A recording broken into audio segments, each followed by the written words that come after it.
Eu sou Nívia, psicopedagoga, e venho conversar um pouquinho com você hoje sobre a importância da atenção.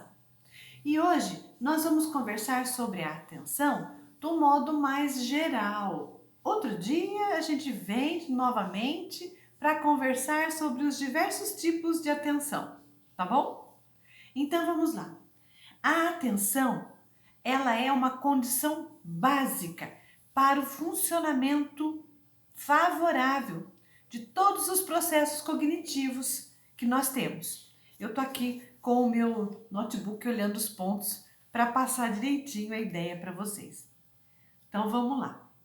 Então, através da atenção, a nossa memória funciona, a nossa aprendizagem ocorre de maneira satisfatória. E nós estamos falando da atenção não só para ter a capacidade de focar em algo. Nós estamos falando desses processos neurobiológicos, afetivos e cognitivos. Da atenção que eu vou despender em algo que me transmite ou algo que eu sinta um interesse, que tenha valor para mim. Então, primeiramente, é muito importante os pais conversarem com as crianças, falarem para as crianças, contarem para eles que eles também já foram crianças um dia, contar como é que foi o papai e a mamãe, como é que eles eram na escola, que uniforme eles usavam, o que eles levavam, a lancheira, a mochilinha, a malinha. Sei lá, na minha época era bem diferente, a gente levava umas malinhas pretinhas assim. Eu já contei para as meninas, elas gostam muito dessas histórias. Por quê? Porque às vezes as crianças elas não têm muito interesse pelas coisas da escola, pelas atividades, assim. E quando o pai e a mãe pedem para sentar, para estudar, eles ficam bravos, né? Então, o pai e a mãe conta, olha, eu também já fui criança, eu também já estudei. No meu tempo era assim, assim, assado. Não tinha esse quadro branco, era um quadro preto ou um quadro verde, né? Era diferente.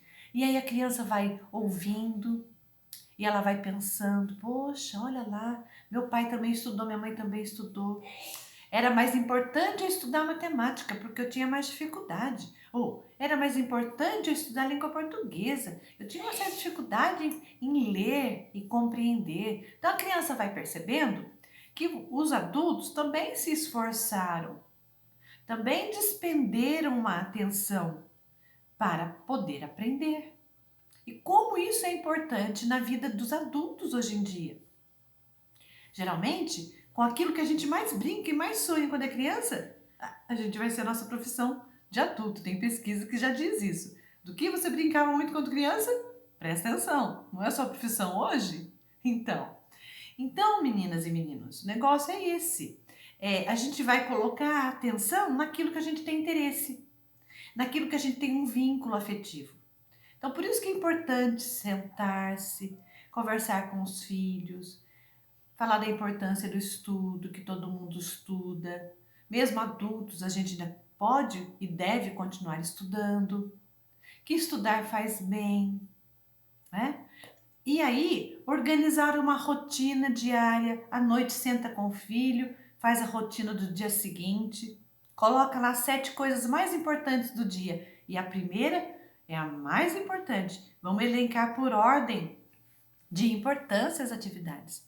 Ainda mais agora, nesse tempo que a escola está dentro de casa, devido à pandemia.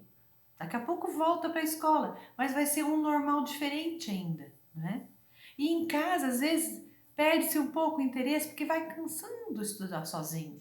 Então é importante essas conversas, esses assuntos assim, referentes à aprendizagem, porque aí a gente está mexendo com a parte afetiva, da criança, com a cognição, essa compreensão. Todo mundo estuda, faz bem, nossa mente ela precisa ser trabalhada, não é? E quando você for adulto, o que você vai querer fazer de produtividade de trabalho? Né? Então a gente vai trazendo essas reflexões e a criança vai prestando atenção e quando você percebe, ela já está mais atenta, tem essa organização diária, amanhã ela já sabe que tal hora ela vai fazer uma coisa, que tal hora ela vai fazer outra coisa, assim como a mamãe, o papai, todos nós temos os nossos afazeres. E eu sempre costumo dizer para as crianças que o trabalho deles hoje é estudar, né? Assim como o papai vai trabalhar, a mamãe trabalha, tem os serviços de casa que todo mundo ajuda, o trabalho seu hoje é estudar, não é? Então você trabalha assim, estudando. E vai ter tempo para brincar, e vai ter tempo para se divertir, vai ter tempo para relaxar, e vai ter tempo para mexer com os aparelhos aí, não é? Tudo pode, desde que bem estipulado. Senão a cabeça da gente, não é? Acostuma com aquela coisa assim meio sem limite e aí já viu, não é? Então a atenção ela é muito importante para a aprendizagem. Sem ela, nem memória, nem aprendizagem eficiente, não é? E daí? Vamos passar agora algumas orientações para o dia a dia, principalmente neste tempo agora, como eu já disse, que estamos em casa, estudando em casa. Então, cuidado, minimize os estímulos distratores do ambiente. Às vezes tem muita informação no ambiente e aqui ela pode se distrair com qualquer coisinha e aí já desfocar do que era necessário. Até os sons externos às vezes distraem as crianças, não é? É o som do passarinho. Ó, passou um carro na poça d'água, olha a chuva. Então, qualquer barulho às vezes distrai. Uma coisa que ajuda a focar, não é? A atenção, às vezes é um sonzinho, uma música clássica, bem baixinha ali, né? Fica aquele ruído baixinho. E aí vai ajudando a gente a entrar numa calma. E aí com essa calma eu consigo focar melhor, ter mais atenção. Mostre para a criança o que é importante fazer primeiro, fazer depois. Então a gente começa pelas atividades que delongam mais atenção e vamos deixar aquelas menos, né, para por último, porque daí a minha atenção já está mais curta mesmo e aí tudo bem. Usar alguns recursos visuais, né? Grifar, escrever em papelzinhos coloridos e colocar na parede, no quadro, para ir lembrando. Usar outras técnicas auditivas, por exemplo, gravar, lendo, leia em voz alta e grave. Depois você ouve de novo, ouve de novo. Enquanto você está lendo um texto, vá caminhando pelo corredor da casa, volte. Este movimento ajuda a focar também, em alguns casos. Leia em frente ao espelho, em voz alta, explicando, fazendo gesto. Isso ajuda a focar e ajuda na memorização posteriormente. Repita as instruções, leia de novo, não é? Quando o adulto for passar alguma explicação, seja bem direto, objetivo, simples. Explicações muito longas cansam e aí perde-se a informação principal. Podemos também dividir as tarefas, que são muito longas, em pequenas etapas. Eu tô aqui, nossa, essa tarefa é difícil, hein? Olha só quanta coisa. E se a gente for dividindo essa tarefa grande em pequenos pedacinhos, quando vê, já conquistou e já fez tudo com atenção e aprendendo a informação. Combine sinais que sirvam como alerta. Quando você percebe que a criança está dispersando, faz um som, né? Vamos, tá acabando, né? Então isso serve de alerta. Acorda, vamos lá, né? E se a criança tá ali compenetrada, fazendo direitinho, chega atrás, dá uma batidinha no ombro, esforçado, hein? Atento, hein? Parabéns, continue assim e dê esse reforço aí que vai ser muito bom, certo?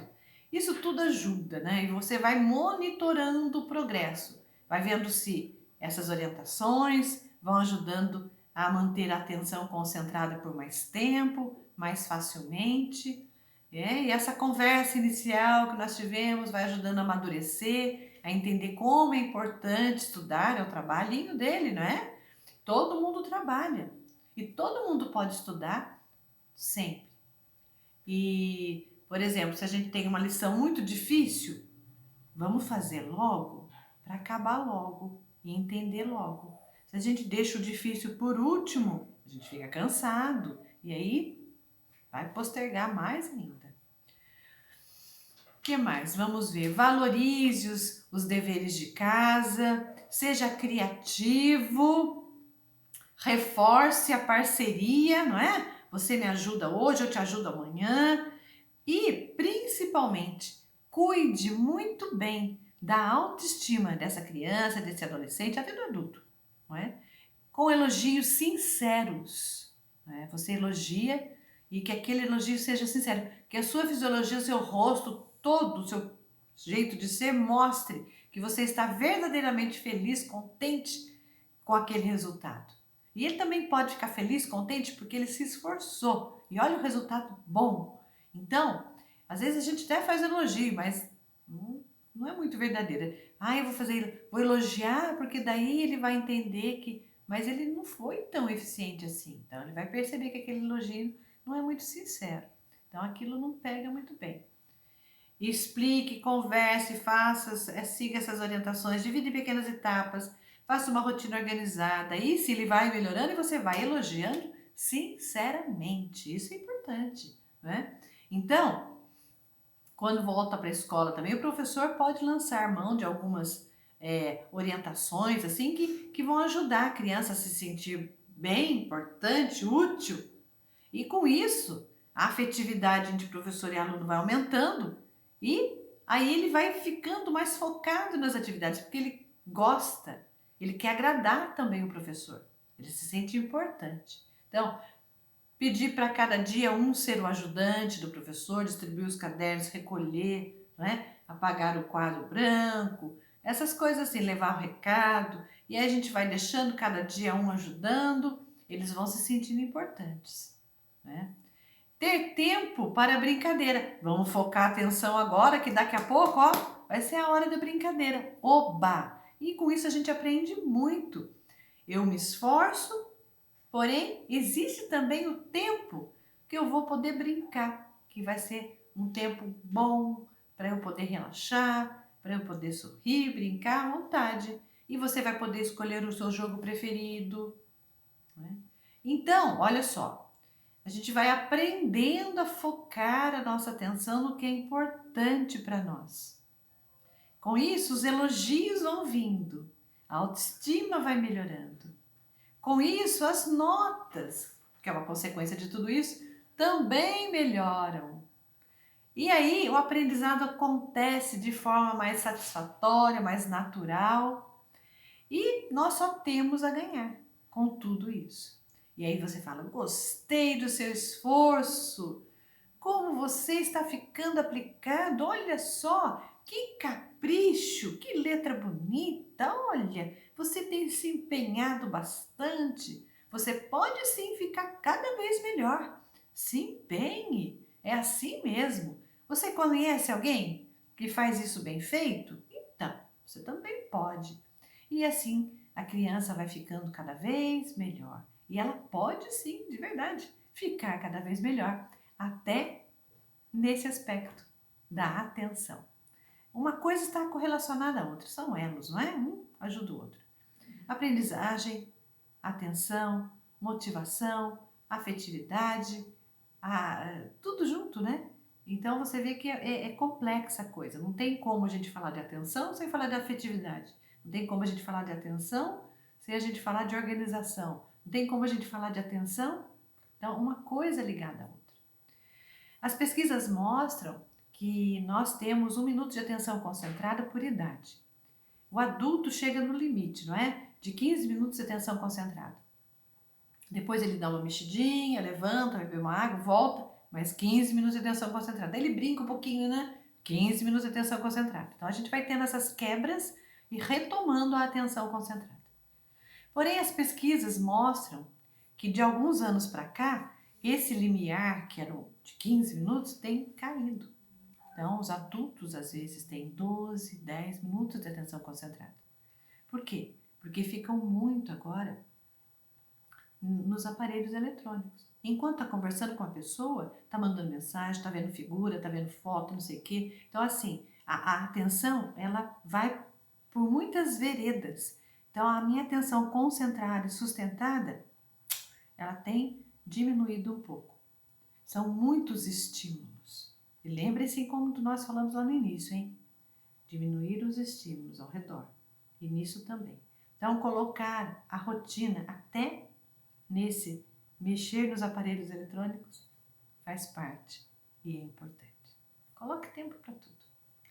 Bom, espero ter colaborado e na próxima a gente vem com mais assuntos interessantes e importantes para nós. Aguardo vocês. Qualquer dúvida, qualquer pergunta, pode deixar aí embaixo. Se gostou, curte e compartilha. Tá bom? Até a próxima!